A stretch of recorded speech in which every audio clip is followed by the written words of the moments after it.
Good morning guys.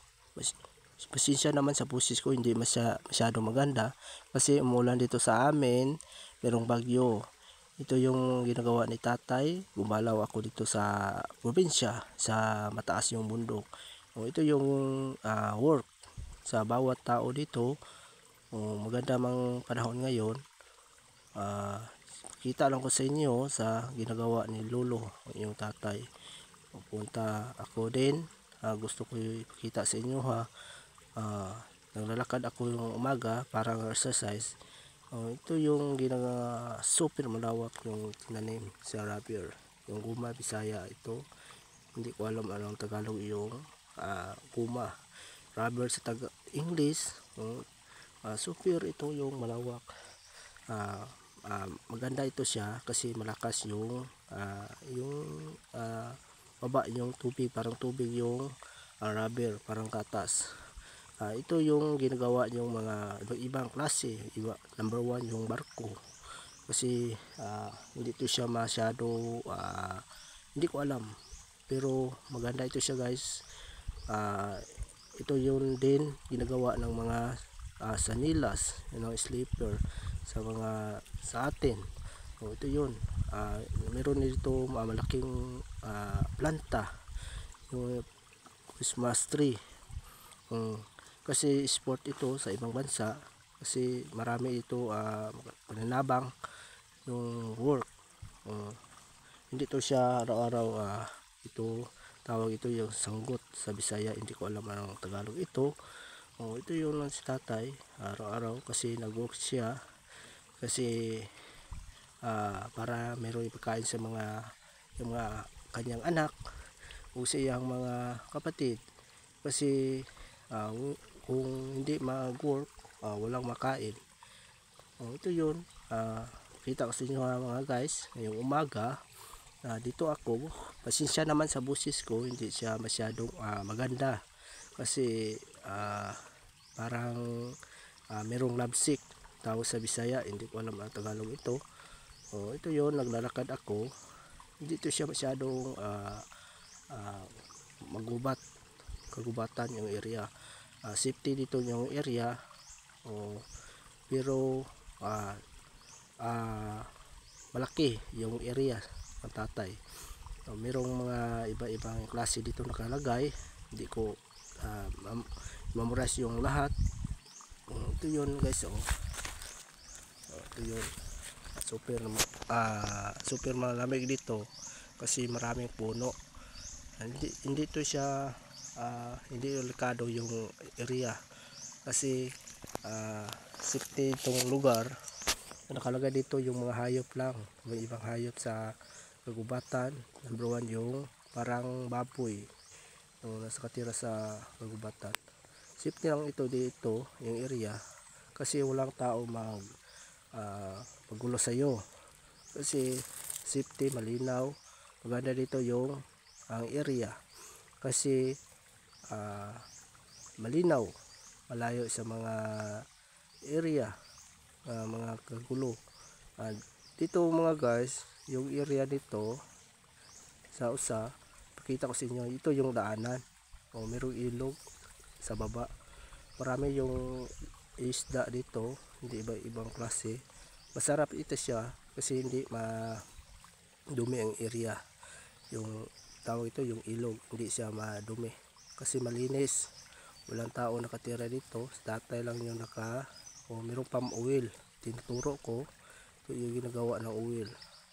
Super malaki dito. Yung mga tao dito magaling, matalino, masipag mag-work.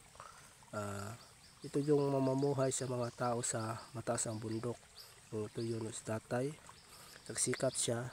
Interview ko siya. Yung hindi mag-work, walang makain sa pamilya. Ito yun, tatay, nagsikap siya lang ng isa nag-work. Yung mga kanyang anak, meron na mga pamilya.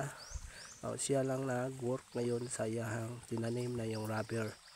Dito ako dumalaw para pakita ko sa inyo, merong bamboo. Ito yun yung inat ko, yung tawag yung pansit sa Bisaya guys, hindi ko alam ang Tagalog ito. Malakas ito siya, ilagay sa lagyan ng apoy. hindi siya maubos. Ito yun guys. Ito yung rubber, parang mabaho to siya, parang ita, pero ang malabas itong pira, super mamahal ito yung rubber guys. Yung tatay guys, maganda ito siya guys, pero para ng exercise, yung interview ko siya, parang exercise, merong bamboo, yung kawayan tawag ito sa amin sa Bisaya guys. Marami dito, gilagay dito sa malapit sa ilog para safety yung area, walang landslide. Hindi ito siya masyado bundok yung area. Ito yun ang rubber.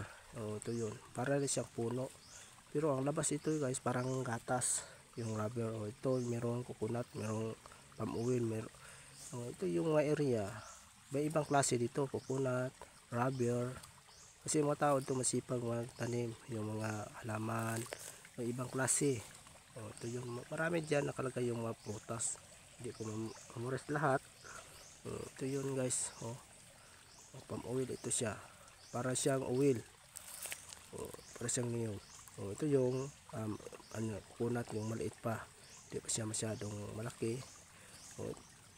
Pakita lang ko sa inyo sa buhay sa probinsya ni tatay. Ito yun, naglakad si tatay. Kasi gusto siya makita sa TV, sa video, para gusto siya makita guys. Mahina naman ang boses ko guys, kasi hindi ako masyado malakas, kasi meron na something ramdaman sa aking katawan. Ito naglalakad ako. Ito yung daanan, malinis ito siya, inuturo ko yung merong mga hayop dyan, hindi manggulo sa tao. Parang super malaki dito, parang area ito guys. Ito yung rubber. Ito yon, matigas na siya. 2 weeks ito siya guys, kung walang ulan pwede dito sa binta sa market. Ito yung rubber. Super malaki ito siya. Tao dito, ito yung ginagawa araw-araw. Super ito siya mamahal yung presyo, yung rubber. May ibang klase dito yung inabinta dito, merong niyog, merong yung rubber. Sa ngayon pakita lang ko dito yung rubber lang, para anong nangyari sa rubber. Ito yung super malaki. Ganda ito siya guys, kung ganito yung negosyo mo. Merong tao marunong ganito, tawag ito yung sanggot, siya pasanggutin mo. Merong malawak yung lupain, tanim mo dito yung niyog, yung rubber, kasi maganda ito siya. Yung rubber 2 weeks mabinta nito sa market, super ito siya mahal. Ito yun sa mga rubber. Malaki na, malawak ito siya. Ito yun, pakita ko sa palibot, sa paligid sa area. Ito, hindi ito siya masyado maganda tingnan, pero sa personal maganda ito siya guys, kasi tawag ito rubber ito. Ito siya paligid. Ito yung ang ginagawa. So ngayon guys, parang nang punta ako dito kasi gusto ko yung ma-feel yung sa galing sa mahirap. Ito yun, gusto ko yung parang work, ganito ang ginagawa ni tatay, kasi parang exercise, para bigyan ta ng mabuting lakas araw-araw. Si tatay parang nag-exercise dito, kasi araw-araw ito ginagawa niya. Hindi to siya matapos ito yung lahat, kasi super malaki ito yung area, yung section niya sa yung area. Guys, ito tatay, yung interview ko, ang sabi niya sa kanya, ganito yung araw-araw ginagawa, para daw masip daw yung katawan, parang exercise. Kasi kung hindi daw mag-work, kung hindi po mag-work, wala makain sa pamilya. Ito yun. Ito yung na ginagawa ni tatay. Ini-interview ko sa kanyang dito, yung work. Si tatay, hindi lang ito yung na-work niya, marami pa siyang work. Hindi ko alam anong iba-iba yung mga work. Sa ngayon, lumalaw lang ako dito, kasi sa mataas bundok ito, magandang view dito. Dito lang ako nakapokus ni tatay, kasi gusto ko yung matry sa iyang ginagawa kasi maganda ito daw para sa sarili. Ito yun, super mataas ito kasi sa baba wala nang tawag ito yung gatas. Garbang gatas yan, parang puti. O hindi siya makain kasi makahilo. Mabantok dito sa loob sa tiyan mo kasi madali lang ito yun tawag ito magahi. Malakas yung parang ulan. Ito yun. Mamaya ito guys, matigas na ito, hindi lang ito siya masyadong para gatas. Ito yun. Parang puno ito siya, yung rubber. Ito yun mga tao dito sa Mindanao. Ito yung mga produkto nagbinta sa market. Ito yun yung turo ko, yung mga rubber ito. Super ito yun siya. Paulit lang ko, ito is tanong, super malawak. Mapatag yung area, hindi ito siya bundok. Ito yun. Maganda siya. Sa ngayon, nag-try ako, marunong ito ko magawa. Masyado lang, mabaho lang yung rubber. Kasi hindi na ito maalaman. Kasi mabaho din. Ito.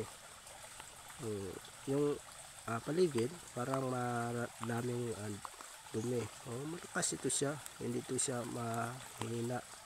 Ito sa mataas ito siya. Kasi parang tapos ito kung hindi na merong tawag ito yung tulo ito sa Bisaya, hindi ko alam ang Tagalog ito. Tulo mo ito sa Bisaya. Kung hindi na matulo, ilagay sa binta yung punong kahoy. Purpose. Ito yun. Dito ng area ha, maganda ito siya guys. Kasi malamig, the freeze, parang wala ka ng hindi ko alam, hindi na ko mabase sa background ni tatay. Sa isip lang ko, kung ganito ang ginagawa mo araw-araw, maganda, parang mababa yung mga high blood sa katawan mo kasi parang exercise, kasi ikot-ikot ka sa area ng rubber. Ito yun. Malakas ito siya, malaki siya. Madali lang ito siya ibinta, mahal lang ito sa market. Ito siya 2 weeks, ang iba yung 1 month ibinta na ito sa market, pero masyadong mahal. Dito sabi ko tatay, ilan ang kilo ito? 500 kilos ito siya guys. Malaki ito siya kasi yung tatay araw-araw ito siya ginagawa niya, pero merong ulan hindi siya ganito yung ginagawa. Stay siya, hanap siya ng ibang work para daw sa pamilya niya, pakain. Hindi mag-work, walang pakain sa yung mga pamilya, kawawa naman daw. Ito, naglalakad ako, pakita lang dyan ko sa inyo yung ginagawa niya, yung tatay. Super malalawak ito. Kung hindi mo sanay ito yung work, parang mabuli ka guys, parang maburing ka sa area. Ang maganda dito, magdala ka yung speaker para meron kang sounds, kasi matahimik yung area ng tatay dito.